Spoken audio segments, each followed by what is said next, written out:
Welcome to this lecture on cell and molecular biology. Today, we are diving into the fascinating world of split genes, specifically focusing on introns and exons. We will discover how your cells act like master editors, carefully cutting and pasting genetic information to create the perfect blueprint for life. This process is absolutely fundamental to understanding how complex organisms, including humans, function and evolve. Now that we have introduced the topic, let us start with a simple analogy to understand how our genes work. Imagine you are a famous movie director. You have hundreds of hours of raw footage, but not every minute is necessary for the final story. You have to go into the editing room, cut out the behind-the-scenes mistakes, and seamlessly glue together only the best action-packed scenes. In the microscopic world of your cells, your DNA acts exactly like this raw movie footage. When your cell reads a gene, it first creates a long, unedited copy called pre-mRNA. The cell must then act as the master editor, cutting out the filler before the final instructions can be used. Building on that movie director analogy, let us look at the actual biological terms. In molecular biology, this editing concept is known as the split gene organization, which is a hallmark feature of eukaryotic organisms, like us. A split gene is a sequence of DNA that contains alternating regions, called exons and introns. Exons are the expressed sequences. They contain the actual vital genetic code required to build a functional protein. Introns, on the other hand, are the intervening sequences. They are non-coding regions that do not carry instructions for the final protein. When a gene is transcribed, the enzyme RNA polymerase copies everything into a primary transcript. Now that we know what introns and exons are, let us see how the cell processes them. The initial copy made by RNA polymerase is called precursor mRNA, or pre-mRNA, and it cannot leave the nucleus yet. Before it can be translated into a protein, a massive molecular machine called the spliceosome steps in. The spliceosome physically cuts out all the non-coding introns and ligates, or joins, the coding exons together. This critical editing process is called RNA splicing. The result is a continuous, mature messenger RNA molecule that is sleek, highly focused, and ready to be read by the ribosome. To make this editing process completely clear, let us look at this diagram. At the top, you can see the raw pre-mRNA transcript. Notice the alternating pattern. The blue blocks represent the coding exons, and the gray blocks represent the non-coding introns. As we move down the diagram, you can see the splicing process in action. The spliceosome machinery loops out the gray introns, physically cutting them away from the sequence. Finally, at the bottom, we see the mature mRNA. The introns are completely gone, and exon 1, exon 2, and exon 3 are seamlessly pasted together into one continuous coding sequence. Seeing that diagram might make you wonder why nature wastes energy copying DNA just to throw parts of it away. The truth is, this split gene structure is a brilliant evolutionary strategy. Because genes are modular, a single gene can be spliced in multiple different ways by including or excluding certain exons. This is called alternative splicing, and it explains how humans can produce immense biological complexity from only about 20,000 genes. Furthermore, introns act as safe zones where mutations can occur without damaging crucial instructions. Over millions of years, this also allows for exon shuffling, mixing and matching parts to create entirely new proteins. Now that we understand the biological purpose of splicing, let us look at the structural relationship between these regions, mathematically. For any typical gene that starts and ends with an exon, we use a simple linear equation. N introns equals N exons minus 1. Here, N introns represents the total number of intervening sequences, and N exons represents the total number of expressed sequences. Conceptually, this just means the introns are the spaces between the exons. If the number of exons increases, the number of introns must also increase to maintain that alternating structure. It is a simple but fundamental rule of gene architecture. Before we move on to length calculations, let us see this structural formula with a concrete example.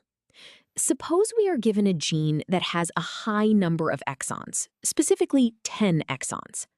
We want to find out how many introns separate them. We choose our linear equation because it directly relates these two counts. By substituting 10 for n exons, we simply subtract 1. The math shows us that there must be exactly 9 introns.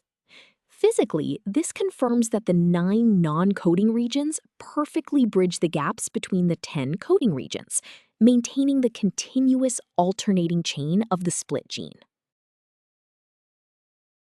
Having established how many introns and exons there are, we can now calculate the physical length of the genetic message.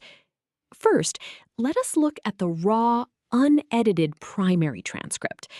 The formula is L-pre equals the sum of EI plus the sum of IJ. Conceptually, this comes from the fact that RNA polymerase copies the entire gene. L-pre is the total length of the precursor mRNA, measured in nucleotides. EI represents the lengths of the individual exons, and IJ represents the lengths of the individual introns. If any single intron or exon gets longer, the total length of this massive pre-mRNA molecule will increase proportionally. Now that we have our formula for the primary transcript, let us apply it to a specific eukaryotic gene. We are given a gene with 4 exons and 3 introns, along with their specific nucleotide lengths. We are asked to find the total length of the pre-mRNA. We use our summation formula because the primary transcript is an exact copy of the entire gene, meaning it includes everything. We substitute the 4 exon lengths into the first sum and the 3 intron lengths into the second sum. Adding them up, we get 565 for the exons and 1,280 for the introns. The final answer is 1,845 nucleotides, which represents the massive genetic footprint before any editing takes place. This massive pre-mRNA molecule leads us to an important question. What happens to the length after the spliceosome does its job? To find out, we use the formula for the edited message. L mature equals the sum from I equals 1 to n of EI. Conceptually, this formula reflects the biological action of splicing, where all introns are discarded. L mature is the final length of the edited transcript in nucleotides. EI is the length of each individual exon, and n is the total number of exons. Notice that introns are completely absent from this equation. If the length of any exon increases, the mature mRNA gets longer, but changes to intron length have absolutely zero effect here. Now that we have the formula for the edited transcript, let us finish our calculation for that same gene. We are asked to find the final length of the mature mRNA after splicing is complete. We choose this summation formula because it completely ignores the introns, mirroring how the spliceosome cuts away the genetic filler. We simply take the lengths of our 4 exons, 120, 85, 210, and 150, and add them together. The final answer is exactly 565 nucleotides. Physically, this demonstrates how much filler was discarded. The cell successfully distilled a bulky transcript of over 1,800 nucleotides into a sleek, functional messenger molecule of just 565. So we have our mature mRNA, but this brings us to another crucial detail. Not all of it codes for protein. To find the part that actually translates into amino acids, we use this formula. L coding equals L mature minus the sum of L5' UTR and L3' UTR. Conceptually, the mature mRNA has untranslated regions at both ends. These are essential for the ribosome to bind, but they do not become part of the protein. L coding is the pure sequence length. If the untranslated regions get longer, the coding sequence shrinks, assuming the total mature length stays the same. We must mathematically remove these structural ends to isolate the true genetic instructions. Before we can determine the final protein size, let us see this isolation step with a concrete example. We are given a mature mRNA transcript that is 1,200 nucleotides long. We are also told the 5' untranslated region is 150 nucleotides, and the 3' untranslated region is 90 nucleotides. We need to find the pure coding length. We use our subtraction formula because we must mathematically remove the ribosome attachment points. We add the two untranslated regions together to get 240 and subtract that from the total 1,200. The final answer is 960 nucleotides. This physically represents the exact portion of the mRNA that is actively used to code for the protein's amino acid sequence.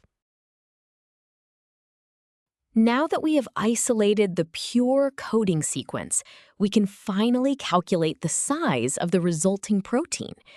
We use the formula NAA equals L coding divided by 3 minus 1.